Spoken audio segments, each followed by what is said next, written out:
오늘은 여호수아 21장부터 24장 말씀을 나누겠습니다.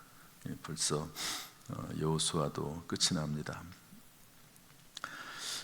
여호수아 21장은 이제 요단 강을 건너서 이제 가나안 땅을 정복하지요. 한 5년 정도 걸립니다. 그리고 나서 모든 그 지파들의 땅을 분배를 해주죠. 또 정복도 하고요. 그리고 나서 맨 마지막에 21장에 레위 사람들의 성읍과 목초지를 분배하는 내용이 나옵니다. 레위 사람들은 땅을 분배받지 못했잖아요. 그래서 성읍들, 살 수 있는 성읍들, 그렇죠. 12개의 지파들이 있지 않습니까? 그런데 그 지파들마다 몇 개씩 이렇게 성읍을 정해서 레위 사람들에게 줍니다. 그런데 주는 건 아니고요, 임대 형식이라고 볼 수 있습니다. 영구 임대죠. 48성읍을 분배받습니다. 그리고 목초지도 줘요. 그러니까 레위인들이라고 해서 아무 일도 안 하는 건 아니고, 목초지를 가지고 어느 정도 거기에서 이렇게 소나 양인도 기르기도 하고 이제 그러면서 지낼 수 있도록 되어 있습니다. 22장으로 넘어가면 이제 동쪽 지파 사람들을 돌려보냅니다. 처음에 이제 요단강을 건넜을 때 요단강 동편 땅을 점령했잖아요. 그런데 르우벤, 갓, 므낫세, 반절은 우리 여기 남겠다고 그러니까 처음에는 허락을 하지 않죠. 그렇지만 이분들이 내가 거기 가서 앞장서 가지고 싸우고 전쟁이 끝나면 돌아오겠다. 그래서 정말 이 사람들이 그 요단강 동편에다가 가족들 남겨놓고 왔거든요. 그런데 전쟁이 다 끝나서 이제 다시 돌려보내는 내용이 나옵니다. 그런데 그들이 돌아가서 동쪽 지파들이 돌아가서 요단강가에다가 제단을 쌓습니다. 원래 제단은 예배드리는 거잖아요. 근데 이 당시에는 뭐 지금처럼 교회들이 이렇게 많은 게 아니고 실로에다가 성막을 세워놓고 거기서만 예배하도록 돼 있었거든요. 그래서 명절이 되면 다 모이도록 하고, 그래서 그것을 통해서 어떤 정치적인 또는 종교적인 신앙적인 그런 구심점을 이루도록 그렇게 하나님께서 하셨는데, 그쪽 요단 동편에 있는 사람들이 제단을 쌓아놓네요. 그러니까 나머지 지파들이 군사들을 모아가지고 하나님의 말씀을 어긴 이 사람들과 싸우러 갑니다. 전쟁 위기가 난 거죠. 그런데 이유를 들어보니까 괜찮아요. 왜냐하면 우리가 여기서 예배드리려고 하는 게 아니라 원래 우리는 저쪽 요단 서쪽에 있는 사람들과 같은 종족이다. 우리는 하나님을 섬기는 사람이다 하는 것을 자손들에게 알려주기 위해서, 증거로 삼기 위해서 단을 쌓은 것뿐이다. 이렇게 3번 얘기합니다. 그랬더니 문제가 해결돼서 평화롭게 됐다, 그런 내용입니다. 24장, 23장에 가서는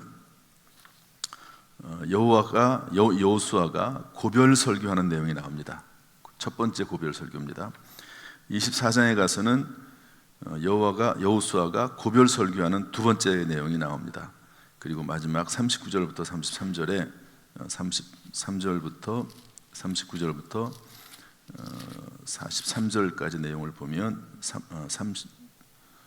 29절부터 33절까지 내용을 보면 이제 여호수아가 죽고 아론의 아들 대제사장인 엘리아살도 죽는 그런 내용이 오늘 본문에 나오는 것을 볼 수가 있습니다. 오늘 이런 내용 속에서 같이 나눠볼 말씀을 찾아보도록 하죠. 먼저 우리 43장 21장 43절부터 45절까지 한번 쭉 다시 읽어보겠습니다. 여기에서 어떤 하나님이신지를 우리가 발견할 수 있는데요. 다 같이 읽어보죠. 시작. 여호와께서 이스라엘 조상들에게 맹세하사 주리라 하신 온 땅을 이와 같이 이스라엘에게 다 주셨으므로 그들이 그것을 차지하여 거기에 거주하였으니 여호와께서 그들의 주위에 안식을 주셨을 때 그 조상들에게 맹세하신 대로 하셨으므로 그들의 모든 원수들 중에 그들과 맞선 자가 하나도 없었으니 이는 여호와께서 그들의 모든 원수들을 그들의 손에 넘겨주셨음이니라. 여호와께서 이스라엘 족속에게 말씀하신 선한 말씀이 하나도 남음이 없이 다 응하였더라. 아멘. 이제 가나안 땅을 다 정복을 하고 그런데 사실 남아 있긴 합니다. 이제 뒷부분에 나오는 내용들이 있지만 땅의 그 모든 가나안 사람들을 다 내쫓지는 않습니다.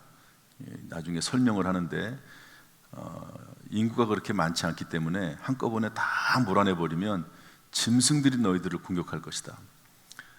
그 다음에 이들이 있어서 만약에 너희들이 잘못하면 이들이 너희들을 징계할 것이다. 이제 이런 내용의 말씀이 있긴 하지만 어쨌든 큰 전쟁은 끝났습니다. 거기에 대해서 설명을 하기를 하나님께서 맹세하사 주리라 하신 약속의 땅을 주셨다. 하나님께서 약속을 지키셨다.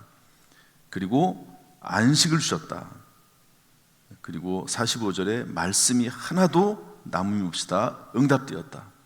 한번 저를 따라서 합시다. 기업을 주시는 하나님, 약속을 지키시는 하나님, 안식을 주시는 하나님, 말씀을 성취하신 하나님, 이 안에 들어있는 하나님에 대한 모습입니다.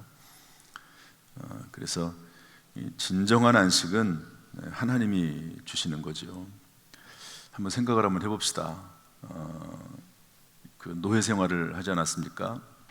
애굽에서 거기를 탈출을 했는데 40년 동안 광야 생활을 했습니다. 얼마나 고생스럽습니까? 노예 생활도 고생스러웠겠지만 광야 생활도 고생스러웠겠지요. 그리고 나서 가나안 땅에 들어갔는데 5년 동안 전쟁했습니다. 얼마나 더 힘들겠습니까? 정말 길고 긴 시간 동안 참 수고 많이 하고 괴롭고 고통스럽게 살았는데 오늘 본문의 말씀에 하나님께서 안식을 주셨다 하는 그런 말씀입니다. 안식을 주셨다고 해가지고 뭐 원수들이 없는 게 아니라 원수들이 감히 일어나질 못하는 거죠.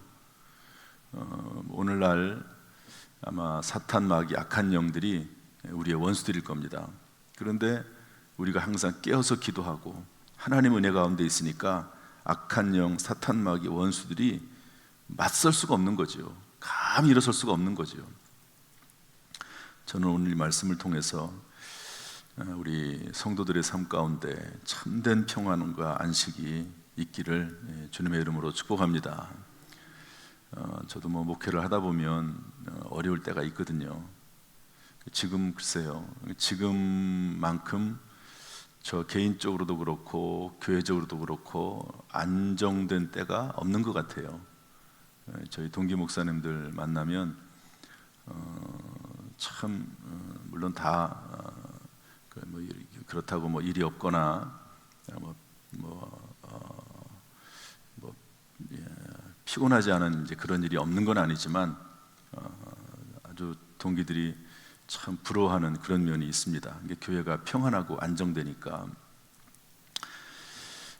매일매일 하나님 앞에 저를 위해서, 교회를 위해서, 성도들을 위해서 기도하는 내용이 교회가 평안하여 성도들의 가정이 평안하여 든든히 서가고 하나님을 경외함과 성령의 위로를 진행하여 수간더러는 아니라 번성하고 부흥하고 발전하게 되기를 원한다. 그런 기도를 정말 간절하게 매일매일 드립니다. 이 평안이 얼마나 중요한지, 안식이 얼마나 중요한지 하는 그런 마음을 가지고 기도하는데요. 우리 모든 성도들에게 정말로 하나님께서 평안을 주시기를 주님의 이름으로 축복합니다. 그것만큼 정말 중요한 게 없는 것 같아요. 그런데 또 한편으로는 이 세상에 사는 동안은 참된 안식은 없습니다. 평화로다 하늘 위에서 내려오네. 그러면서 그 가상 가운데 참된 평안이 이 세상에 어디 있는가, 그런 이야기도 합니다. 두 가지인 것 같아요. 그러니까 하나님의 영원한 평안의 나라를 바라보면서 살기도 하지만 그때그때마다 하나님이 주시는 위로와 소망을 가지고 또 평안을 누리며 살아가는 그런 삶이 우리의 삶이 아닌가 하는 것을 볼 수가 있습니다.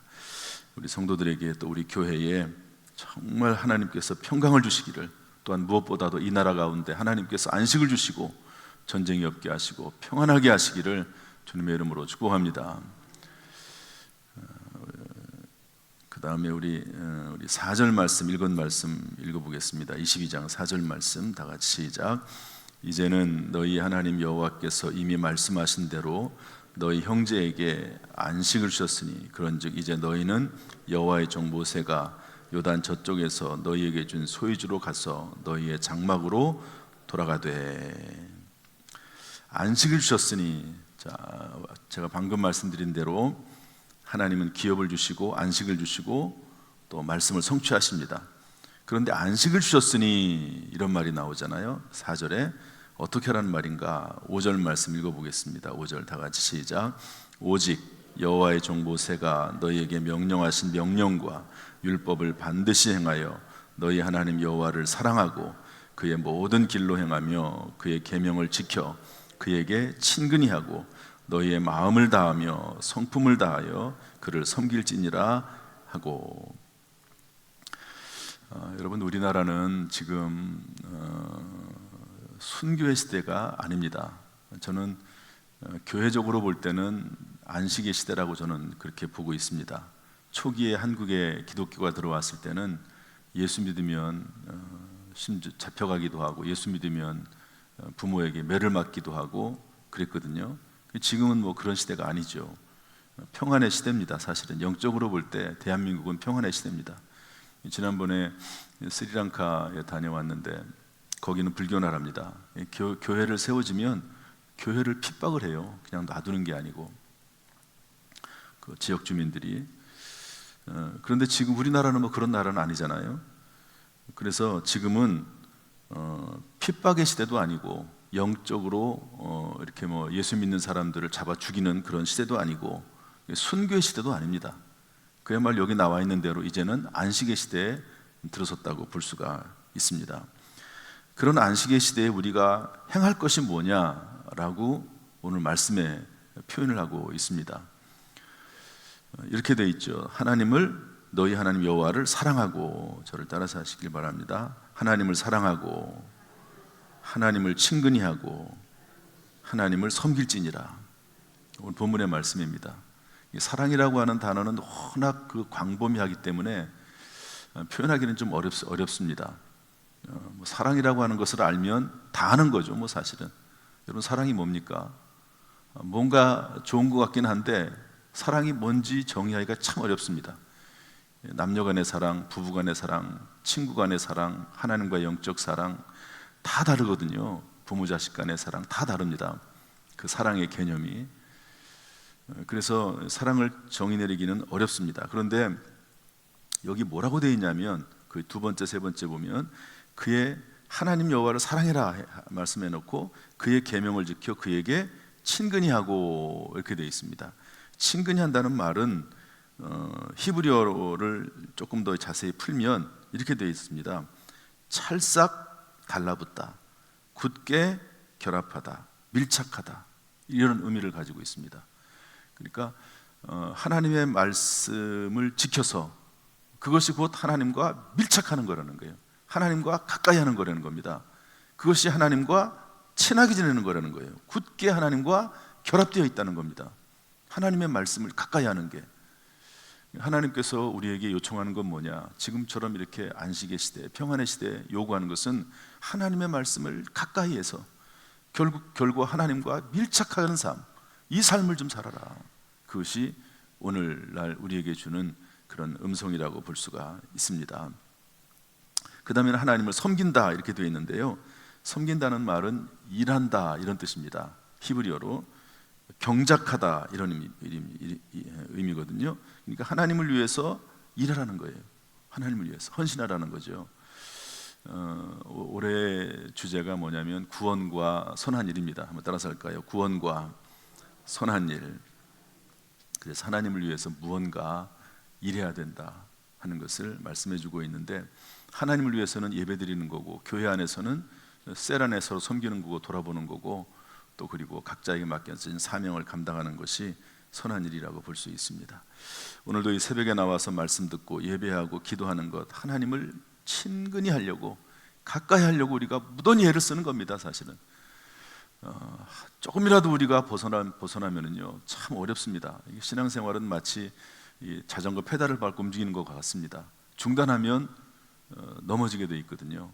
오늘도 이 새벽에 나와서 기도할 때 하나님께서 우리에게 응답하시고 하나님과 더 사랑이 깊어지는 시간 될 수 있기를 주님의 이름으로 축복합니다. 그 다음에 23장 말씀 보겠습니다. 14절 말씀 볼까요? 23장 14절 15절 말씀, 이 부분을 또 안 할 수가 없습니다. 다 같이 읽어보겠습니다. 시작. 보라, 나는 오늘 온 세상이 가는 길로 가려니와 너희의 하나님 여호와께서 너희에게 대하여 말씀하신 모든 선한 말씀이 하나도 틀리지 아니하고 다 너희에게 응하여 그 중에 하나도 어김이 없음을 너희 모든 사람은 마음과 뜻으로 아는 바라. 너희 하나님 여호와께서 너희에게 말씀하신 모든 선한 말씀이 너희에게 임한 것 같이 여호와께서 모든 불길한 말씀도 너희에게 임하게 하사 너희 하나님 여호와께서 너희에게 주신 이 아름다운 땅에서 너희를 멸절하기까지 하실 것이라. 여기 보라, 나는 오늘 온 세상에 가는 길로 가려니와, 유언 설교입니다. 이제 여호수아도 죽을 때가 됐거든요. 그 마지막 때 백성들을 다 불러 모아놓고 나는 이제 죽을 때가 됐다. 참 이 말을 다윗도 합니다. 아들 솔로몬에게 유언의 말씀할 때 이 말을 그대로 하거든요. 모든 사람이 가는 길로 간다. 저나 여러분도 마찬가지죠. 다 때가 되면 갈 것입니다. 그런데 여기서 뭐라고 되어 있냐면 선한 말씀이 이루어졌다. 그런데 불길한 말씀도 이루어질 것이다. 하나님께 이스라엘 백성들을 불러 모아놓고 그리심산과 또 에발산에서 선포합니다. 그래서 선한 말씀에 대해서도 아멘하라고 명령하고, 그리고 불길한 말씀에 대해서도 아멘하라고 그렇게 이야기를 합니다. 이 두 가지 하나님의 말씀은요, 선한 말씀도 있고 불길한 말씀도 있습니다. 다시 말해서 그 말씀에 순종하면 하나님의 놀라운 축복을 받지만, 그렇지 않으면 그 말씀이 우리의 삶 속에서 불길하게 임하는 말씀이 되기도 합니다. 따라서 이 말씀은 하나님께서 하나님 말씀을 우리가 늘 묵상하면서 살고, 그리고 그 말씀 가운데 거하면 축복도 있지만, 하나님의 백성, 하나님의 자녀는 하나님의 백성이 아는 사람과 다릅니다. 그래서 하나님 말씀대로 살지 않으면 하나님께서 때때로 징계도 하신다 하는 것을 말씀하면서 말씀대로 살아나가도록 권면하고 있는 거죠. 저나 여러분이나 이 땅에 사는 동안 어쩔 수가 없습니다. 말씀 붙잡고 사는 거죠. 끝까지 말씀 붙잡고 살고, 그러다가 때때로 넘어질 때도 있습니다. 그러면 우리 교회에서 성도들이 서로 셀에서 서로 섬기고 도와주고, 또 목회자들이 도와주고 섬겨주고 돌아보고 하는 그런 삶을 살다가 하나님 나라에 들어가게 되는 것이죠. 늘 우리 가운데 말씀이 충만하고 서로 돌보고 섬기는 모습이 있기를 주님의 이름으로 축복합니다. 한 가지만 더 이야기하겠습니다. 19절 말씀 보죠. 24장 19절 말씀 다 같이 읽어보겠습니다. 시작. 여호수아가 백성에게 이르되 너희가 여호와를 능히 섬기지 못할 것은 그는 거룩하신 하나님이요 질투하신 하나님이시니 너희의 잘못과 죄들을 사하지 아니하실 것임이니라. 하나님은 거룩하시기 때문에 그 하나님 비유를 맞추기가 사실은 쉽지 않습니다. 그 거룩하신 하나님 앞에 어떻게 우리가 다 만족하게 되겠습니까? 하나님도 질투하세요. 죄를 지거나 우상 숭배하면 또 하나님께서 내버려 두지 않습니다. 그래서 능히 하나님을 섬기지 못한다 이렇게 되어 있는데요, 여기에 대해서 신약성경은 뭐라고 말씀하냐면 우리의 행위로는 절대로 하나님 말씀대로 살 수 없는 존재다. 그래서 오직 은혜로, 이 종교개혁자들이 오직 은혜로, 오직 믿음으로, 오직 성경으로, 그리고 오직 성령으로 이런 말씀을 했습니다. 성령이 아니고서는, 하나님의 은혜가 아니고서는 살 수가 없다 하는 것을 우리에게 말씀해주고 있습니다. 오순절 마가 다락방에서 성령 받고 땅끝으로 가서 전도하지 않습니까? 하나님의 은혜로 예수 그리스도를 우리에게 보내주시고 예수를 믿음으로 구원받지 않았습니까? 그래서 정말 오직 은혜로, 오직 믿음으로, 오직 성령으로 이 땅을 살아나갈 수밖에 없습니다. 또 우리의 나침판되는 성경을 통해서 살아갈 수밖에 없는 것이죠. 여러분, 이 시간에 하나님께서 우리에게 은혜 베풀어 주시기를 주님의 이름으로 축복합니다. 이미 그리스도 예수 안에서 하나님의 은혜는 주어졌다고 말씀하고 있습니다. 임마누엘 되신 예수 그리스도, 우리와 함께 하시는 예수 그리스도, 그분이 우리의 주님이신 줄로 믿습니다. 오늘도 정말 하나님 앞에 은혜를 구할 수밖에 없어요. 은혜 아니면 살 수가 없습니다. 오늘도 하루 종일 하루 가운데 우리의 삶 가운데 하나님 은혜 베풀어 주시고 평강 주시고 눈동자처럼 지켜주시기를 주님의 이름으로 축복합니다. 예수 그리스도의 십자가의 보혈로 우리를 덮어주셔서 주의 은혜로 살아가는 하루가 되기를 주님의 이름으로 축원합니다. 기도하겠습니다. 하나님 아버지,